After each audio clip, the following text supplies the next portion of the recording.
Hello everyone and welcome back to the podcast. Today we are going to be reviewing episode 2 of Life on Our Planet, and it is called The First Frontier. So this episode explores how life began in the oceans. So it's all about the seas and what's underneath the waves. Nothing on land yet. This episode is dedicated to all the sea life and how it has begun.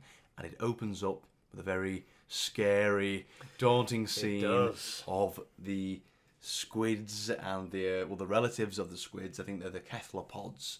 Yes. What did you think of this scene? Well, I thought it was a great way to catch the attention of the audience and hook you in.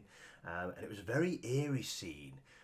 It was like there was lightning flashing above, and you could just see all these shapes of these orthocones, just all. It was weird how they were all lined up. You know, the shells pointing upwards, and it was almost like alien-like. It was very weird. Yeah, you described it before as like an alien invasion almost. It reminded me of War of the Worlds a little bit because the shape with the tentacles is almost like the tripods in the film. So I think that's what it was reminding me of. But it was a very good opening, like you say. Surely hooked the audience. Yes, it hooked the audience in, got you ready, and then it starts by showing how life first appeared on the planet. And it talks about plankton first, isn't it? Yes, it talks about plankton and how... before that, actually, before life has even come about, it talks about how Earth is covered mostly by water. There's hardly any land. The land that does exist is dominated by volcanoes that are erupting. There's just molten lava running everywhere. There's no plants, no animals at this point. It's a very hostile place. You wouldn't recognise it if you looked at it today. You'd think, what planet have I arrived on if you were to land? Mustafar. Yes. Mustafar. Or, what's the water one? Is it Camino? Camino, because most of the planet is water. And the sky is a thick yellow colour instead of a blue colour because of a thick methane gas. Yes. So you would not recognise Earth.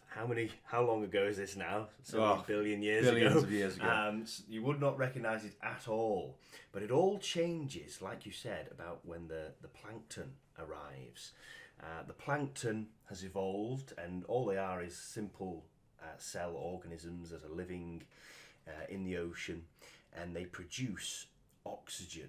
And that's via photosynthesis, isn't it? So they evolve the ability and adapt to allow for photosynthesis to take place.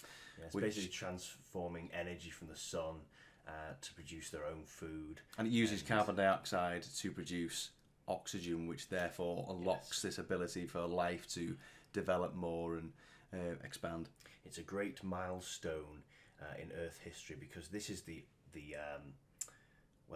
gas of life for animals, and in turn the animals produce carbon dioxide, which is then the gas of life for the plants. That's right, and it's like a balancing act between the two. You know, the animals need the oxygen, the plants need the carbon dioxide, and it's a good balance because if it went too far in the other direction, it'd mean the other ones can't cope.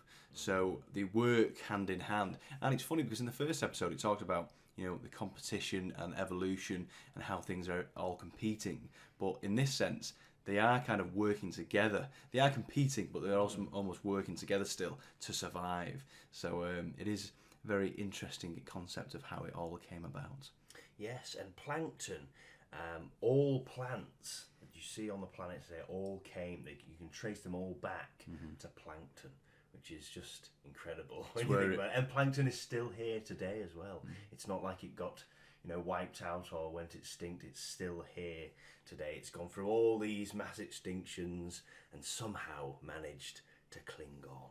And they weren't the only ones to cling on, as you put it. There was a lot of other species that we see in the episode that managed to survive to modern day, such as the anemones, which is one of the first, sea life, if you like. Sit there with little bits that grab things. There was one that was like reaching out with its little arms almost, Yes. and then putting it in its mouth and eating all the plankton and bacteria in the water, which was really good. And if you looked at those animals, because they actually are animals, you'd probably think, just looking at them, they're plants, but they're actually animals that are rooted to the floor. They can't swim, they can't move around, they're just stuck there, just using these tentacles and arms to feed themselves off passing plankton that is going by, and they're just grabbing hold of them and eating them. But yeah, I liked how they showed that clip from modern day, because they're very closely related to these animals that were living in the past. And rather than use CGI and say, oh, look, this is what it looked like, you might as well say, well, here's some animals that are basically alive today that looked like them, so we'll just show you those. They basically, because they're pretty much the same when you look at them. A lot of it is very much unchanged almost, because they've been there for so long, and it's just stayed the same. Obviously there is changes, but it's very, very similar. Another one that managed to stay to modern day is sharks. Yes. We see these primitive sharks, the first to evolve, and they survive one of the big cataclysmic events, one of the mass extinctions, which is when the oceans, I believe, it's basically a lack of oxygen in the sea, which causes creatures like Dunkleosteus, that we see in this episode as well, start to suffocate essentially. They can't evolve in time, they can't adapt, there's no oxygen in the water, but the sharks are able to overcome this and survive, and here they are today. They're still here with us. Yes, and I like that, how it's showing animals that you would just recognise today, and they were around so long ago. And I think with sharks, the reason that they've not changed that much, there's many different varieties of species, but I think the reason they're basically the same is because they're just a perfect design. They're a perfect predator. You don't need to change if you're already good at doing what you do. Why bother changing? If you do change, you're only going to change a bit. It's like the megalodon, The megalodon grew massive, probably because it had loads of prey to feed off.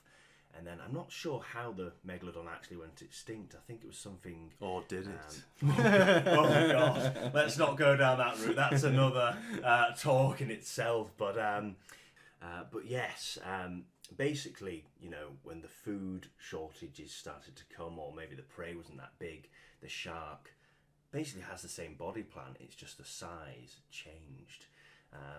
Because... There's no need to be that big anymore. Yeah. When you look at sharks, they're all very, very similar. There might just be a few tweaks, a few different things, but they're basically, they don't need to change their body because they're so good at what they do. They're a perfectly designed predator. And that's why they've lasted so long and gone through so many mass extinctions and managed to survive. True survivors. So what is your favourite scene of this episode? What's that? Let me think. Do you know what? I'm going to go with the orthocone, and I forgot what species of orthocone it was. What species was it now? I think it was called Camaraceros. Camaraceros. If I pronounced that correctly. I'm going to go with that scene where it's hunting the trilobites. I really thought... You've stolen my favourite scene as well. But it was a very good scene. I just loved how the trilobites are, wandering along, and then you see these tall shells just... like you say, it's like an invasion of aliens coming along. They're just rooting through the coral reefs, looking for food. Because they're not just using their vision, are they? They're using their touch as well. So it's like you can't see exactly where they're looking, but they're just kind of, they've got tentacles down every crevice of the rocks, and searching everywhere. And to be a trilobite in the sea there must be very scary indeed. Yes, and it's just like modern day octopus hunting crabs today. Very, very similar technique. And it's mad to think that was happening, millions and millions of years ago, but with two very similar animals, but except for this animal was, how long was it? 8 meters. 8 meters long. Its shell. That's huge. Imagine that thing just coming after you. And the tentacles rooting through the rocks. And once it's got a hold, those suckers just grab the trilobite and it brings it up inside to its mouth where it has a beak and just crunches through. That's it. And it made its hard shell. Yeah, I thought it touched on well with the last episode about, how the last episode talks about adaptations and evolution, and then it talked about the trilobite, of how its shell was so well designed, but then equally this squid, the what's it called, Camarasaurus, basically develops this scissor-like beak to overcome the shell. And if they hadn't adapted that, then they wouldn't have been able to compete, and they would have probably gone extinct, and something else would have taken its place. So it is very, very good how it illustrates that point of evolution. Yes, a very good scene. So, what would be your second favourite scene then, seeing as I have taken It's a tough your one. favourite one there? Yeah, I was going to say the same one with the squid and the trilobites, but if I've got to choose my second favourite, I would have to say the Dunkleosteus scene. When that came swimming on, I was like, at last. Devilfish. That's it. Yeah, that face is just iconic, isn't it? The plates and that mouth with the huge, not even teeth, is it? It's just big. It's like big scissor. It reminds me of the, in medieval times where you'd get your head cut off. The guillotine. That's what it's like. It's just two big blades just slicing together. Yeah.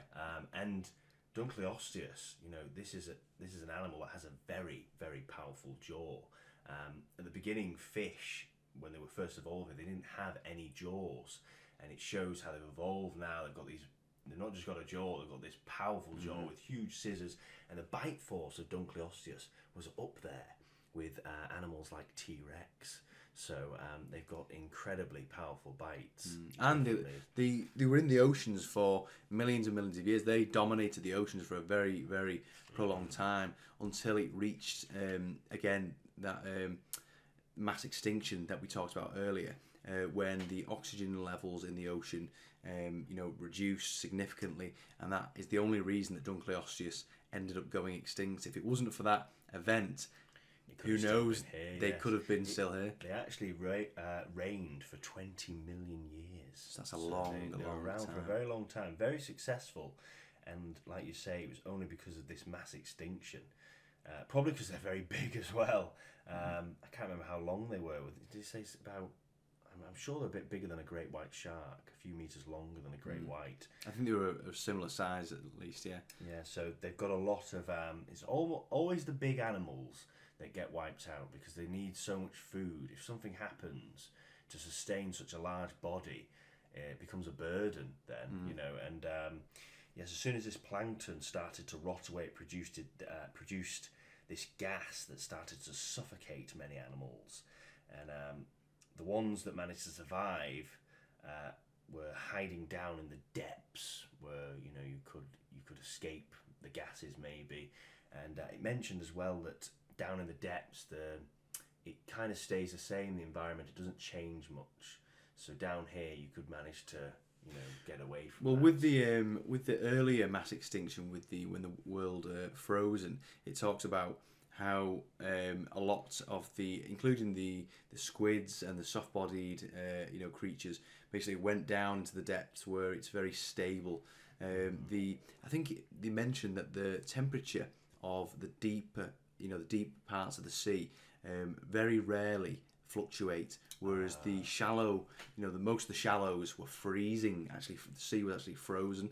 And when you're used to being in a warm area, it's hard to adapt quickly. Whereas if you're staying in this area that doesn't really change, that's it. So that's the scene when we see all the strange alien-like creatures that are glowing in the dark, and a lot of them remain there today. But lots of them went down there because of this, mass extinction with the Earth freezing, and they've just stayed down there and evolved down there. There's new creatures, new species of all different various sizes, and glow in the dark and all sorts. They look so weird. weird. When they go down to that depth, because everything just looks alien. Everything's glowing. If you looked at it, you'd think it was something on an alien planet. It just looks so bizarre. It doesn't look real in a way. It's mad that animals like that actually exist on the planet. And it's the fact that they're so, I think their bodies are so well designed. They don't have a skeleton. And the layers are so thin that they can deal with the pressure down at that depth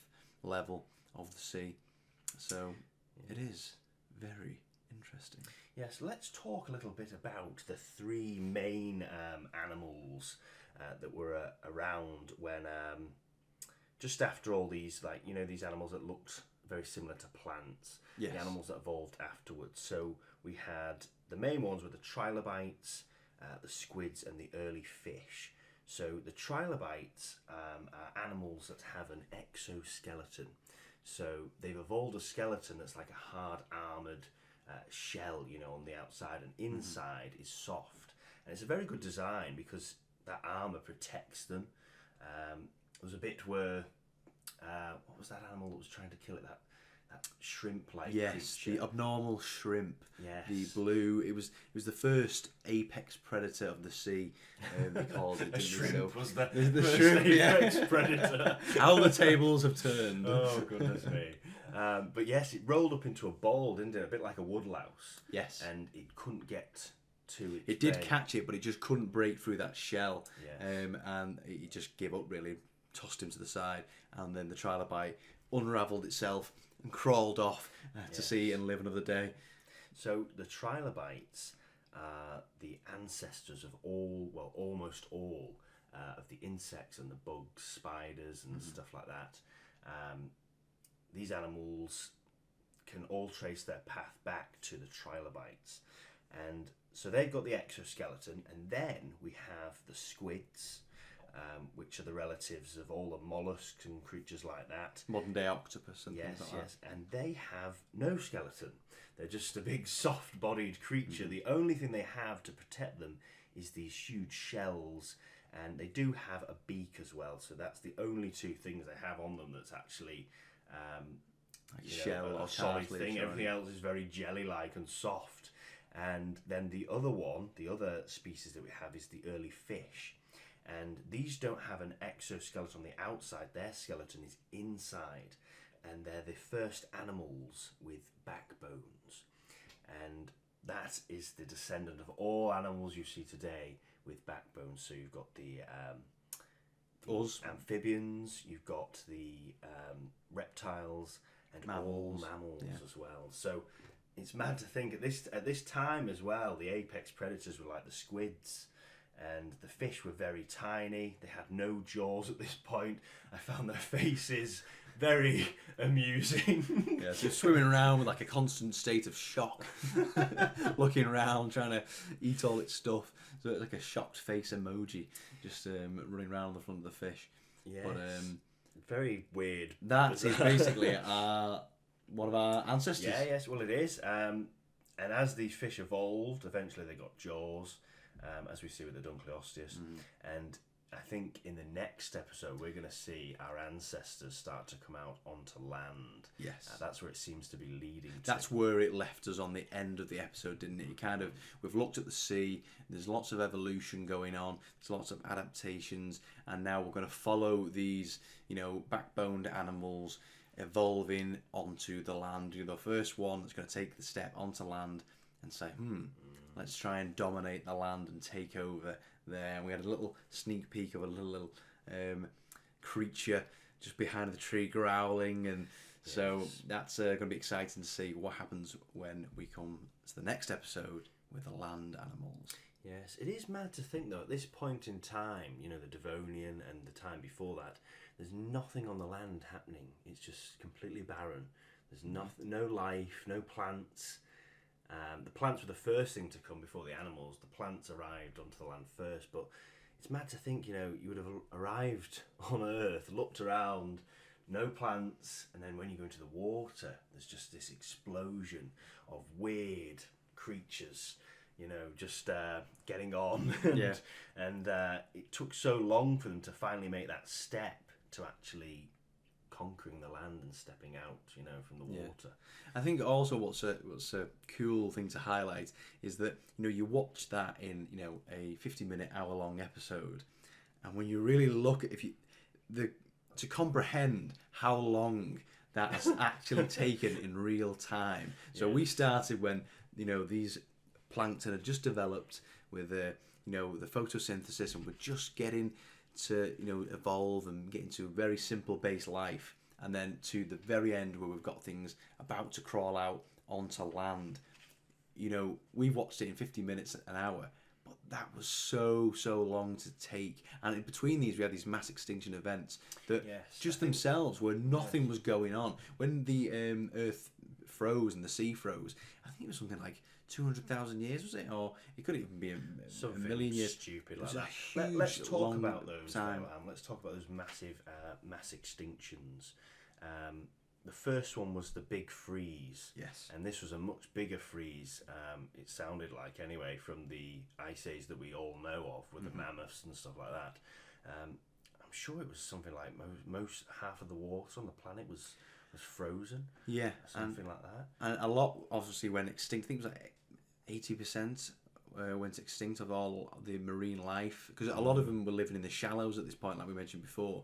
And it was only those who retreated to the depths where, again, we mentioned before, the stability was, the temperature doesn't really fluctuate. So that was really deep, deep sea. So a lot just perished in the shallows, unfortunately. It's mad as well. It's like life has only just begun. It's barely even got going, and then it's like, well, here's your first test life. Can you get past this first extinction? Freeze the planet over. It just stamped it out, and yeah, I mean, how gutted would you be if you're one of those creatures thinking, I'm just getting started, and then bang, no, the Earth is frozen, and you're gonna have to start again. It's like the reset button, isn't it? But I think when you press the reset button with these mass extinctions, there's always a few embers left. There's still a bit of life just there, still glowing, and then that. It's just waiting patiently, isn't it, for that moment? Definitely. And, well, I say waiting patiently. It was 2,000 years that freeze lasted for, and then it finally starts to lose its grip. Wow. And the planet actually starts to warm up. But I was wondering what caused this, and what it was is there was a drop in carbon dioxide. So as that gas started to drop down, the planet started to cool. It mentions about these greenhouse gases, keeping the planet at a certain temperature. I don't know what caused those to drop down, but they suddenly just dropped, and then we see this huge freeze that happens, kills most of the life, lasts for 2,000 years, and then finally that the melt begins, and then the animals take their opportunity. You've got to be quick. As soon as it starts, if you want to be the successful ones, you've got to be quick and grab the opportunity. As soon as that warming happened, we had many animals coming up and starting to evolve into different creatures. Then the second mass extinction, which we've briefly touched on earlier, which was the lack of oxygen in the sea, and it was described as this green soup it had turned into, with all these gases. The rotting of all the plankton was producing like suffocating gas, and obviously they're producing oxygen. That's it. It was almost ironic because the photosynthesis had given birth to the life in the first place, but then there's so much plankton. So there's so much plankton in the water that it causes rotting, and then there was these images of the a lot of the animals that had been washed up on the beaches, and it was like a green, mossy colour, the water almost, because there's so much plankton in the water.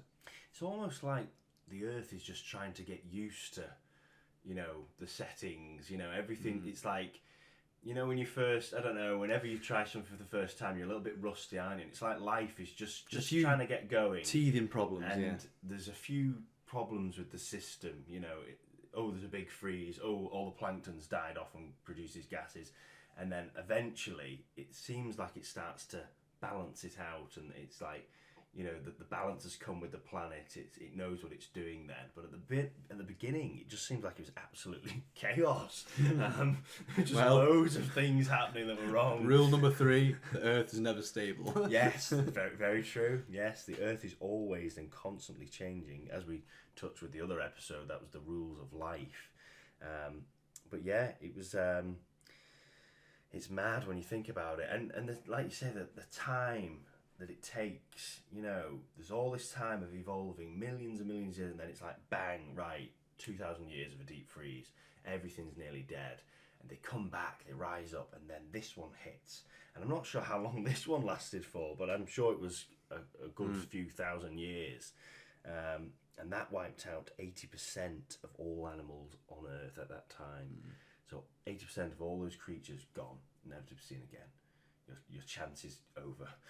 You know. And I always think, imagine if they hadn't. Imagine if it was like another in a parallel universe somewhere. You know, the Dunkleosteus is still living. There's other animals that have evolved off those branches in all these different parallel universes. Think of all the different creatures that could have been. Well, that's it. This is just the Earth. We're looking at one planet here, and look how hostile it was at the beginning, and the path that life has taken on this planet. Now, on other planets, there will be different paths. There will be different challenges, and it would be interesting to see just how animals would evolve on other planets. You know, do you know what? I bet there's a lot that are very similar to life on this planet. You know, you think of aliens being very, very different, but I think that aliens would be very similar to some of the animals that you see here. But I'm going off a completely different tangent there with aliens. I'm just thinking of this planet, what it's gone through. I'm thinking, God, imagine what's out there and what other planets have gone through. You know, it's just mad to comprehend. One scene that we haven't touched on that was really good was the cuttlefish scene.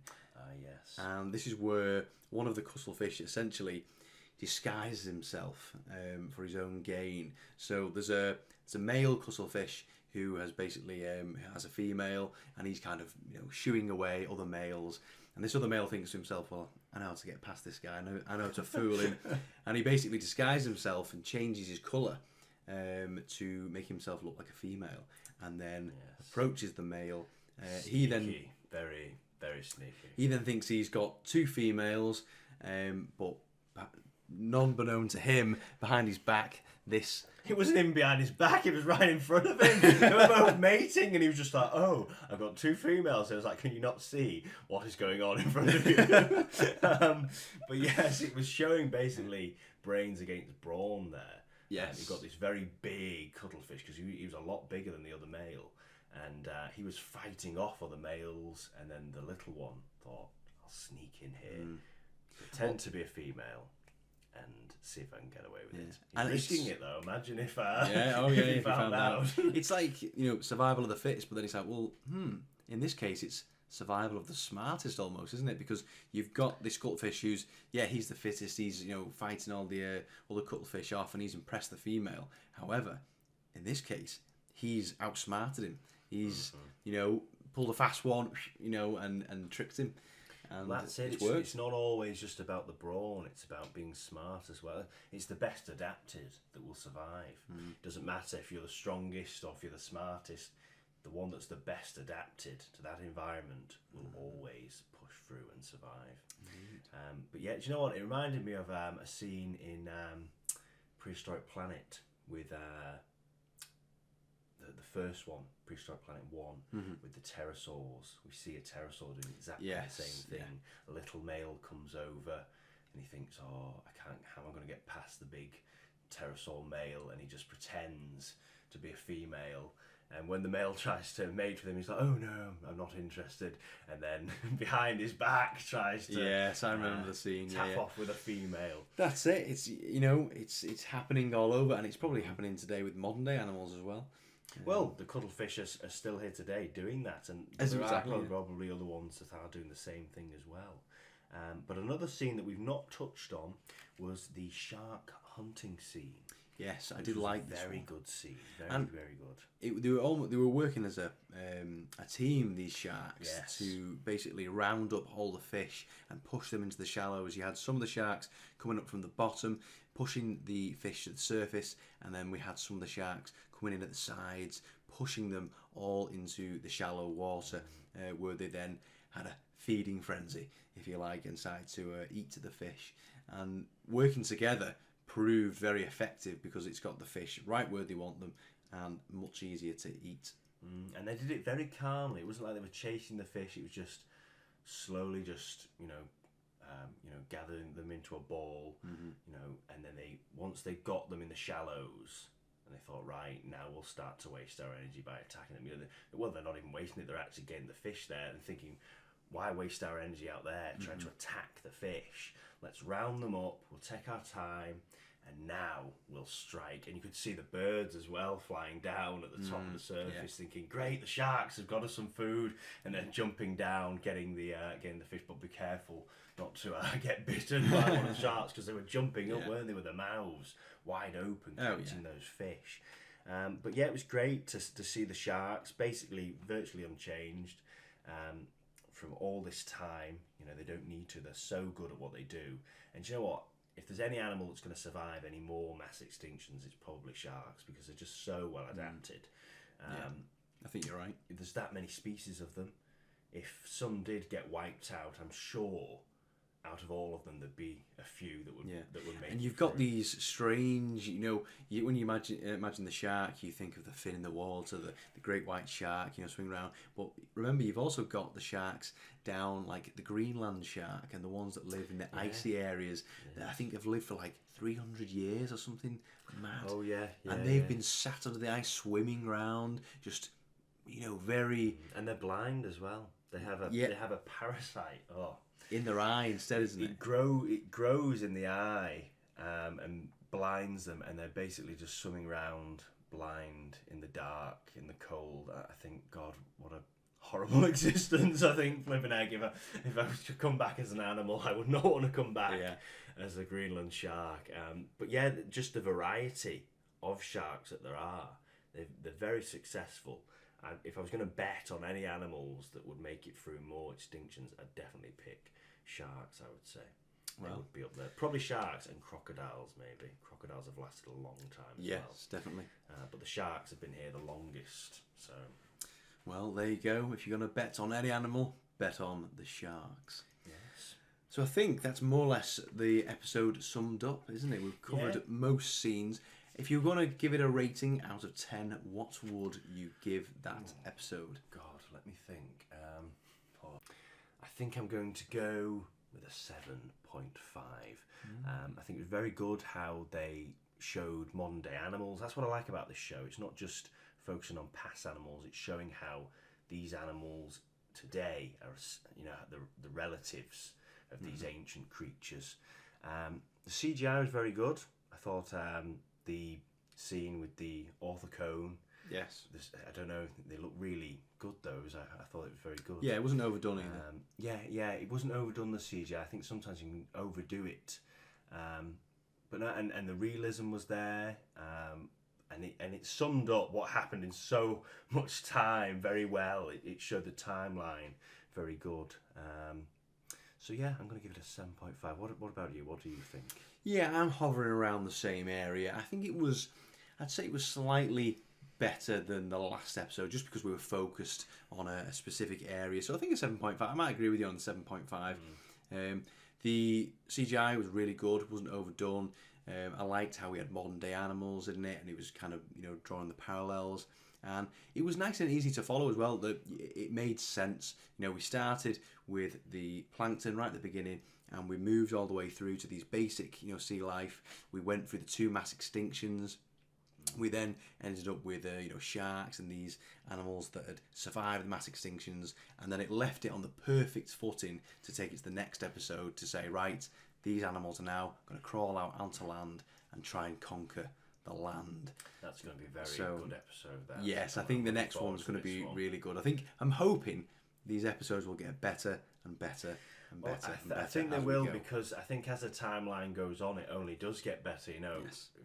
The dinosaurs are just incredible. And I think that's because life has just had more time. The more time that you give life to evolve, they just become better at what they do. They become experts and just more adapted. And that's why I think the dinosaurs are so popular, because how long the dinosaurs had to evolve to get to what they were. That's why they are so epic. Yeah, and the only thing that stopped them in the tracks was that comet. They would have carried on. Imagine what dinosaurs would have looked like today if they'd still had another 65 million years for a T-Rex to evolve.